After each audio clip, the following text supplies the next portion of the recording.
And guys, want to review our last game. And these are the four main topics I wanted to bring up. I'll try to go through them pretty quickly. The main thing I want to talk about is this gap control, but let's go over the minor stuff first. This middle pass we want to avoid. Let's start with that. So in this first clip, see Connor skated back. We probably should have just took it behind the net, but let's just keep playing it. And we see that pass right there. A little bit scary. If you're not sure, rim it along the yellow. Even holding it behind the net is okay. All right, if you cough it behind the net, it's not the worst thing. Same thing here. You'll see Frigo come out with it back here, and you'll make that little pass right there. A little bit scary. Okay, just rather have you rim it soft on the board, make Carter chase it down. So I want to bring this up real fast, but just remember, if you want to pass to the center, I want to give him a good angle, okay? So we generally are not going to make a pass like this. We want to widen out and then to create this triangle like this. Okay, and then if you want to pass him, it's going to usually look something like this. Not that one there. That one's usually a little bit dangerous. Next. Alright, so we see Matthias get the puck right next to the net right here. And yeah, I know you have to get it out, but if you're not sure where to throw it, just throw it back here. Throw it behind net. A lot safer. You never know if there's a white jersey just lurking there. And if you know for sure, I guess that's alright. Okay, and this one we did talk about, where I told Frigo already, but he gives him an absolute pizza. He throws it up the middle. Okay, and then Victor tries to hit it out, and then they capitalize on that. Now, besides this pass, but if you're not sure to throw it, just throw it back here along the board. Right? You do have Matthew there. But the main thing I want to bring up is this second. This is why I want you guys to, like we talked about in past seasons, where I don't want you to try to one-touch the puck.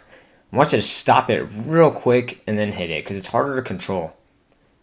So I know you didn't mean to hit it to him, but that's kind of what happens when you hit a moving puck. It's harder. You just stop it real quick and then throw it back into that corner or off to the side. Probably be better. And let's look at the last one, where Victor... Ugh, same type of pass, right that somewhat danger area. Just rim it. A lot safer. It did work out there. Well, kind of worked out. Alright, next thing I want to get into is the D-to-D setup, which I saw some good stuff. I saw pretty good stuff. We'll start with the ones we didn't really execute on. Positionally, at least. Alright, so we got Matthew here. And look at this. Perfect setup. Matthias goes back, so Matthew, instead of just throwing the puck away, you know automatically as you go back that we're going to have that D-to-D setup. His absolutely where it should be. So you can easily just get the puck and quick look, boom, D-to-D pass.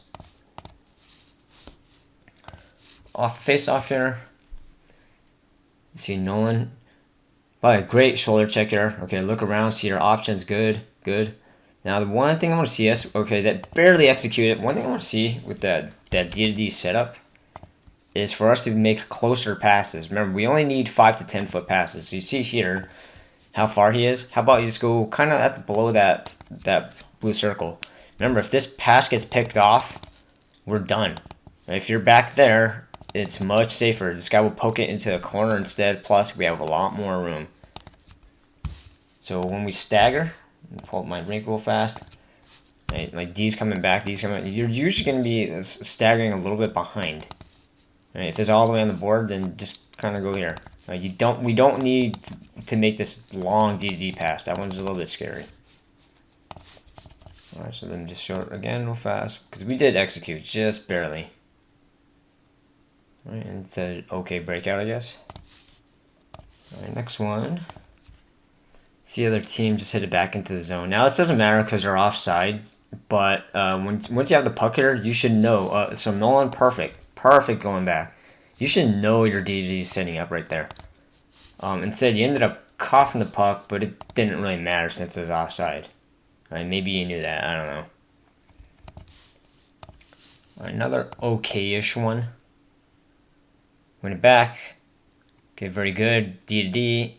Oh, you see that? Where the gray can pick it off? So just back up a tad. Get a little bit behind Matthias too, in case he bobbles it or something. Alright, but we did execute this. Just a quick thing. Yeah, Connor, you want to be on the board there. If you see this, Victor passed it where you should have been. So he gets a D to D to wing. Perfect. Would have been perfect. And then you should probably hit the center right away. Our next one, you see Victor chasing out a puck in the corner. Alright, and Matthias going to the other spot. Perfect. I can't tell if you shoulder check, but automatic. You're chasing it down. He's in the right spot. You're looking for this. Just make it a little bit closer, Matthias. Maybe go straight behind the net. Other than that, pretty good though. All right, and you end up coughing it. You can just throw it to him right away if you trust your teammates. Well, you're supposed to shoulder check before you pass it to him. All right, this one well executed. Off the face-off. D. Yep, Connor's side is plugged up. Go D to D. Right, again, just a tad bit far, but pretty good execution. Frigo just stay on the board. And you kind of went there, but you probably should have been there right away. Okay, it's a pretty good execution. And then our last one, right off the face-off. Okay, Mason Nolan backs up. Perfect. Look at that. Perfect. Okay, bang. Go to a board. Go to a board. So Nolan passes it exactly where you should be. Okay, he should have been there already. Okay. On that though, again, great D to D setup. That's exactly what I'm looking for. Alright, next part, let's look at our breakouts. Starting with the ones that didn't work out so well. So this first one, you see a scramble up here. Bit of a battle. And Victor wins it. So everyone's getting in position. Now, some weird stuff here, alright? Frigo, there's no need for you to come from here and then go behind the net. Let Matthias do that. He's kind of in the right spot. You should probably just head to the board instead. Alright, if you guys want to switch, that's fine, but you gotta talk to him. Alright, so we keep playing it. And then Connor, you don't want to straggle to the middle. This is where you want to stay on that board. You're the only winger on that board. So Victor passes where you probably should have been. And on top of that, it's partially on you too. You gotta look up and make sure wingers are in the right spot. You can throw it where they're supposed to be, but if they're not where they're supposed to be, then ultimately you don't want to throw it, right? The easiest play here is just rim it. Just rim it here. We have a couple guys here, plenty of space. So this one not executed so well. Right, next we have kind of a long clip here. We see Mason chasing it, D to D pass, perfect. Now again, Nolan, he throws it. So this is the right type of play I want to see. D to D, then just throw it on the board right away. Unfortunately, in this case, nobody's there. So you want to look up if you're Nolan. Look up right before you get the puck to see if it's there. Right? Even though you're throwing in the right spot, yeah, again, you want to hold it.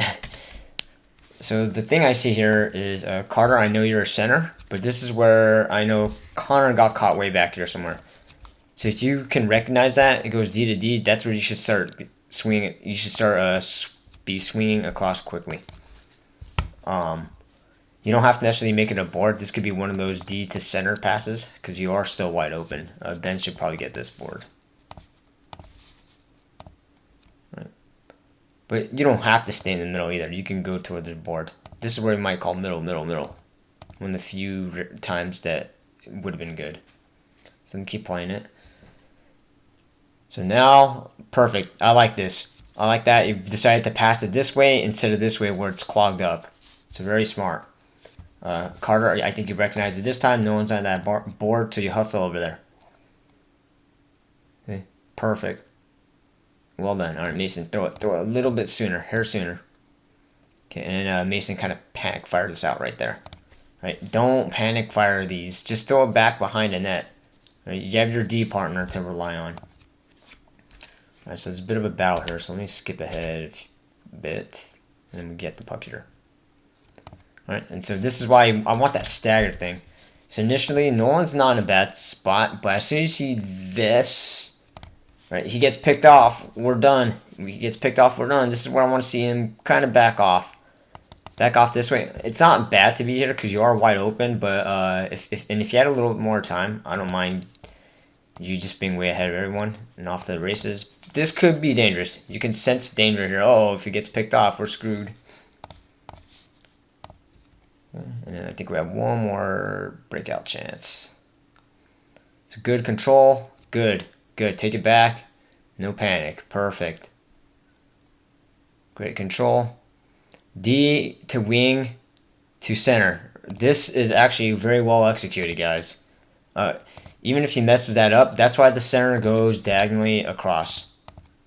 Right, this is perfect. It's a simple like 2-foot pass right there. That's all we need to do to break out. That was practically 2 passes. And then you headman the puck to the other winger, which is also usually a plus. In this case, I'll talk about in your video why you don't want to always do this, but good idea though. So that was actually almost a 4-man breakout right there. Next one. So Matias chased it down to our defensive zone, getting a little bit of pressure.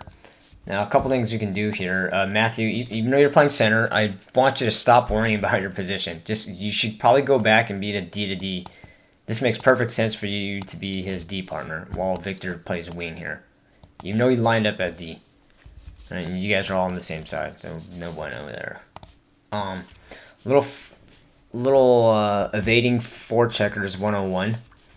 If they follow you behind a net, then you keep skating. If they come across the net like this, the best option is probably to stop up. Now, you didn't make a nifty misdirection move, so that's okay. Now, though, your D's waiting for it. D, move the puck. Move it, move it, move it. He's waiting for it, is ready. This side's wide open. Boom, move it. D to D to wing immediately. All right, instead, you stopped up. Okay, not terrible. And then you gave the old in-betweener, right? A pass to both of them. You can also use the board. Remember, we can always rim it. Rim it on the board. It's an easy pass to make on. And our final, not so good one, Max, as you chase this puck down. That's where you guys want to talk to. Tell them, board. While you're chasing that down, Max, do a shoulder check. So that way you don't have to handle it. All right? You guys don't want to handle the puck and then finally pass it. Alright, so that took a bit of time, and then you missed the pass. What you could have done was just rim it right here. Oops, sorry, let me go back one more. So boom, right here. Right, without handling the puck. You got 2 guys on the board, so make sure you guys are talking to him too. Board. So he can throw it to you immediately. This one was executed fairly well. The first part's a little bit scary. So Victor's chasing it down. Alright, and then that's actually perfect. It's called a scissor. We'll talk about that in the future. Once you see Matias move that way, give it to him. Give it to him right away. Alright, almost coughed it up. But Matias gets it, D to D to winger right away. He just rimmed it too. I know you can't see it, but that's what he did. And then the winger gave it to Carter. Perfect. Carter's timing is just a little bit better to where it's hard to see. But it'd be nice if Carter like slow, and as soon as Frigo gets it, then Talbot can pick it up and then get it with speed. Right, so well executed. Well, I know we coughed at the end, but great idea. This is what the breakout should look like. It's simple passes. It's not even hard passes. And lastly, this is well executed. Off a shot, take it to the quiet zone. Yep, don't panic and just fire it out. This is what I want you to do. Get the puck, go to the quiet zone. Make a change, Connor comes out right to the board. And good job. You can also rim it. If you want to get it to him quicker, rim the pass. You can throw it nice and hard. Frigo, if you could stay on the board, it'd make the most sense because then he didn't have to do the self pass. But overall, not bad. Pretty good breakout right there.